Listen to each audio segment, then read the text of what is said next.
Welcome back to the channel, welcome back to the vlog, and welcome back to the next episode in my Essential Landscape Photography Skills series. Now, today we're going to go over a topic that might take a bit of a cringe, I suppose. It might make us cringe a little, and that is failure and mistakes in landscape photography.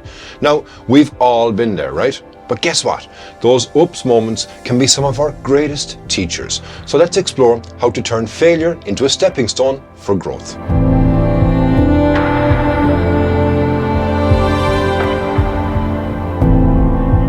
So first things first, let's talk about embracing failure. So when I started out, I had this picture perfect vision in my head of what my shots would look like. Now, spoiler alert, they rarely matched my expectations. And I remember my first big trip where I thought I'd return with some stunning images, only to realize that most were blurry and poorly composed. Now, I mean, look, if there were awards for the most unintentionally artistic blurry shots, then I'd have swept the competition. But I didn't let those failures define me. Like I learned as a child, I suppose. If you fall, pick yourself up, dust yourself off, and start all over again. And this has most definitely been true in my landscape photography journey.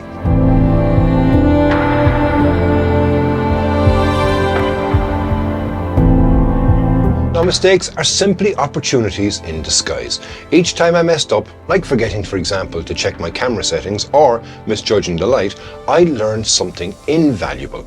And instead of beating myself up, I started to ask, okay, what went wrong?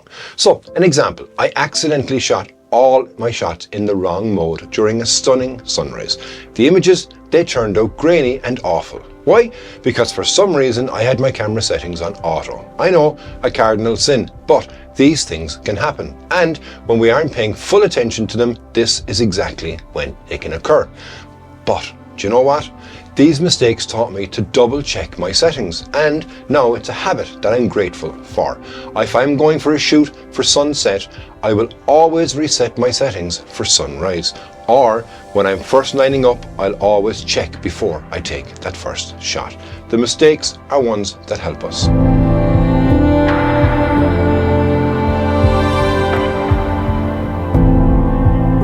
Failure also opens the door for experimentation. So when we try something new, you might not always succeed, but that's where the magic happens. I started experimenting with long exposures, and after some attempts, they were complete disaster. And I would take so many shots and review each one and adjust my settings and review and repeat until I was close to what I had envisioned in my mind's eye.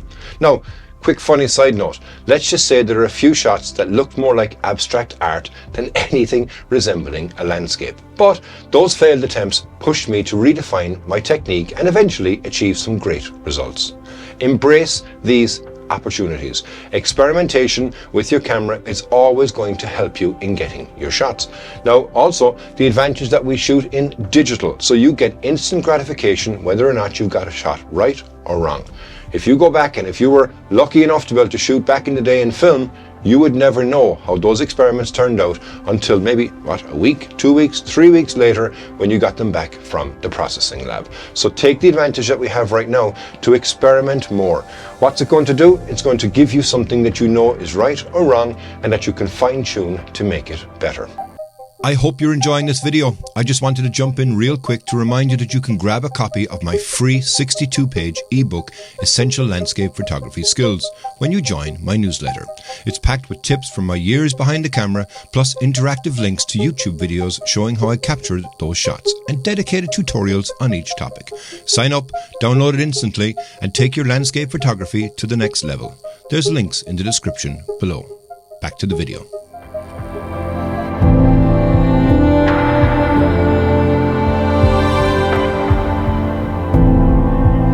Getting feedback from peers can be very intimidating, especially when they point out our mistakes.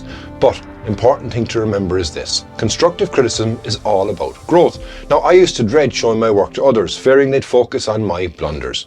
But as it turns out, the more you share, the more you realize that everyone else has their own blurry phase and is usually a lot longer than we'd like to admit. The important part to remember is that everybody has gone through the same growth patterns. They've made mistakes just like you, but by sharing your work with trusted people that you can really fast track your skills and potentially avoid the same mistakes that they have made. So it's a win-win for you and a win-win on many different levels.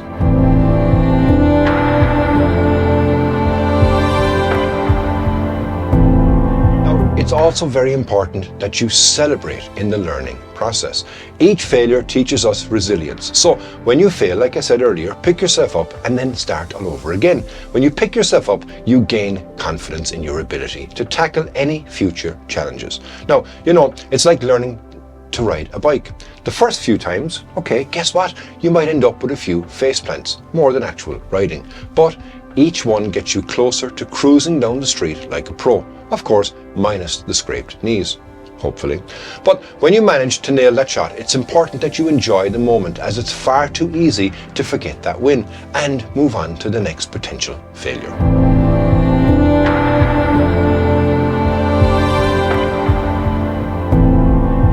Sharing our failures with others can create a connection. And when I talk about my mistakes, I often find others relating to those exact same experiences that I mentioned earlier. It reminds us that we're all in this journey together, and it's perfectly okay to stumble along the way. Now, I once joined a photography group where everybody shared their worst shots. It turned out into an hilarious session, and by the end, we all felt a little lighter, proof that we're all in the same boat.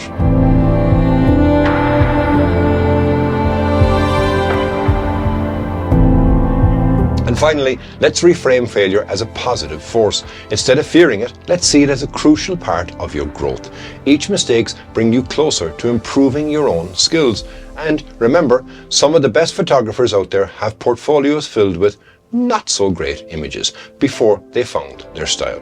So the next time you miss that perfect shot or end up with a blown out sky, just smile and think and say, hey, at least I'm not alone on this epic fail.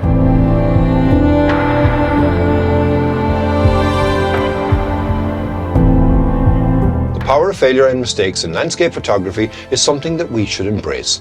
They teach us resilience, encouragement for experimentation, and foster connections with others. So don't shy away from those moments on their, oh, oops, I messed up. They just might lead to your best work yet.